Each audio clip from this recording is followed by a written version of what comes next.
Shalom mes frères et sœurs. Nous allons continuer avec notre enseignement. On avait parlé des esprits pisteurs. Alors j'aimerais vous donner maintenant quelques résolutions. Par exemple les 6 mots clés. Ces mots-là doivent vous aider. Quel que soit, on peut s'arrêter même à 2 mots, mais au jour, nous allons évoluer à comprendre qu'est-ce que nous devons utiliser contre les esprits pisteurs, parce que sa mission de détruire, il est là pour nous poursuivre par-ci par-là. Premier mot clé, c'est comme un bouclier que vous devez connaître. Premièrement, vous devez activer dans votre vie ce qu'on appelle la protection. Alors, protection là, ça vient de quoi? Des anges. Ange est avec nous.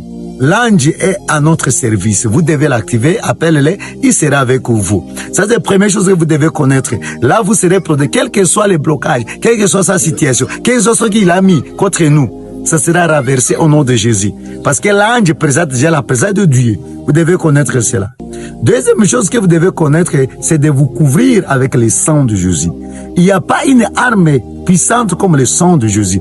C'est une arme tellement puissante qui nous libère, qui nous protège contre le mal. Pour cette raison, le sang, lorsque nous parlons de ça, même à Lévitique, si vous lisez le verset 17 et verset 14, ça présente la présence d'une personne. Le sang, lorsque nous parlons de sang, c'est la parole, c'est Jésus lui-même. Jésus sera votre protecteur. Tous ces démons-là seront neutralisés. Partout là où ils se retrouvent, ils seront renversés, calcimés, parce que c'est la parole de Dieu qui est Jésus lui-même.